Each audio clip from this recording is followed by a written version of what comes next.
So you're going to CocoCay on your next cruise. What if I told you there's a way to enjoy every bit of that island?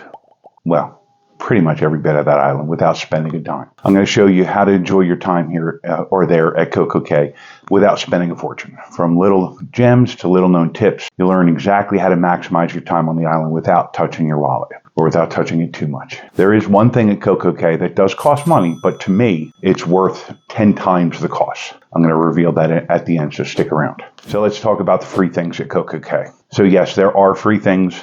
Well, I don't know that I would call them free. Let's say included in the cost of your cruise. I'm going to go through them real quick because you can Google this and find all this out, but I'm going to give you my spin on it. Splashaway Bay, it's the free water park at CocoCay, and it's pretty easy to find. You get on the island and it's pretty obvious where it's at. So we're talking drenching water buckets, spraying fountains, water slides, all that kind of stuff. There's lots to do there for families, little kids, adults who are kids at heart, let's put it that way. Lots of fun, lots of activities, different things you can do. If you want a little bit different, if you want a little bit quieter, not much, but a little bit, there's Chill Island. Chill Island's an area that's designed to be not so much.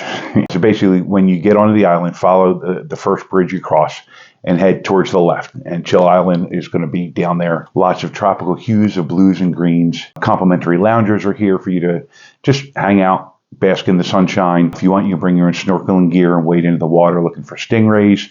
You can also rent some of that stuff if you didn't bring it and you want to do a little bit of snorkeling. Basically, forget about the excursions. Just layer up the sunscreen and enjoy the sunshine in the beautiful Bahamas. Harbor Beach. The shores of Harbor Beach are powdery sand. It's kind of the central area. Actually, it's got a really cool water fountain right in the center there. You can spread out your buckets and shovels, stash your luggage, make sandcastles with your kids. It's a really cool area. There's great photo ops here. Lots of beautiful photography. Lots of, you can get the beach, the sand, the sun, the water. You can get the tropical trees behind you. It's a nice area. South Beach, it's not officially for adults only, but there's less kids here because honestly, it's not a whole lot to do that kids are going to enjoy. It's, basically just a beach area. They do have a floating bar, but it's definitely somewhere to hang out, to get away from the kids for the most part. Oasis Lagoon, the pool complex kind of in the center. There's different coves for different types of activities, different vibes. Big old pool. They've got, a swim-up bar. They've got a DJ playing. There's underwater speakers in the deep end. It's more of a party vibe. There are sun loungers in the area. It's a cool place to hang out. It's definitely family friendly, so there will be kids there. There's a sports court. So if you want to play some basketball, some, volleyball, toss a frisbee, things like that, there is an area for you to go to do that. The Galleon, Captain Jill's Galleon, this is not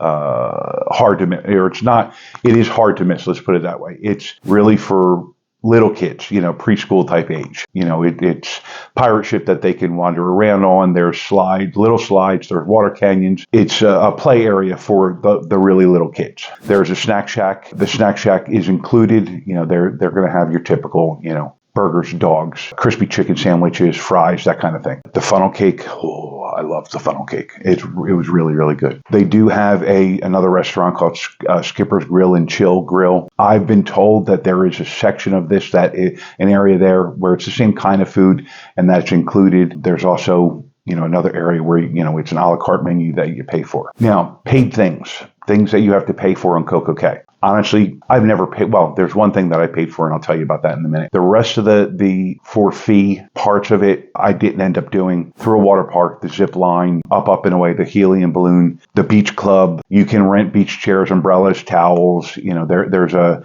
Captain Jack's dining area that is a la carte. They've got day beds, they've got cabanas, they've got snorkels, kayaks. They have spa services. There is a lot that you can get for a fee. Personally, as you can tell by the title of this video, I like the things that I've already paid for, and I like getting as much use out of that as I can before I spend a dime, but to each his own. Now, I did promise you that I was going to talk about one thing that does cost money that I found to be very much worth the cost. Hideaway Beach. This is a section of the island. It's when you get onto the island, you make a right, there's a path that you can walk down to it, or there's a tram that you, like a yeah, tram that you can take to get over there. Hideaway Beach does cost extra. They consider it like an excursion. When we went, I think we had a discounted rate of like $20 per person. I would have gladly paid $40 or $50 per person. You got to be 18 to get in there. They're not letting anybody under 18 in there. There's 2 pools. One's a very lively pool with a DJ and swim up bar. They've got an infinity, what do they call that? Like a wall,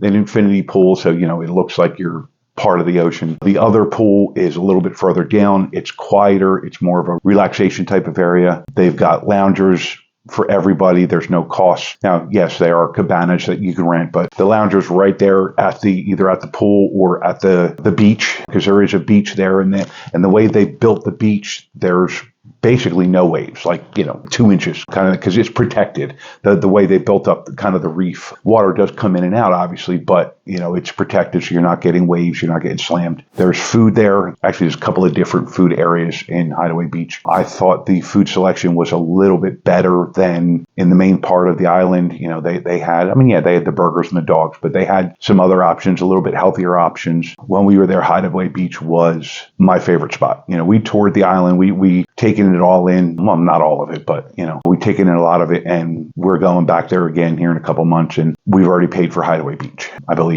If not, we're about to, because that's the area that I like to. Nothing against kids. My kids are in their 20s. I don't want screaming kids running around me when I'm on an island. I want to just relax, enjoy some music, or just enjoy the sounds of the ocean, talk with my wife, with our friends that we're hanging out with, whatever, and relax. Now that you know how to have a perfect day on land, you're going to need to know how to make the most of your time on board while cruising solo. Because if you don't, you're going to miss out on some of the best solo cruising experiences. I'm going to show you all about that in this video here.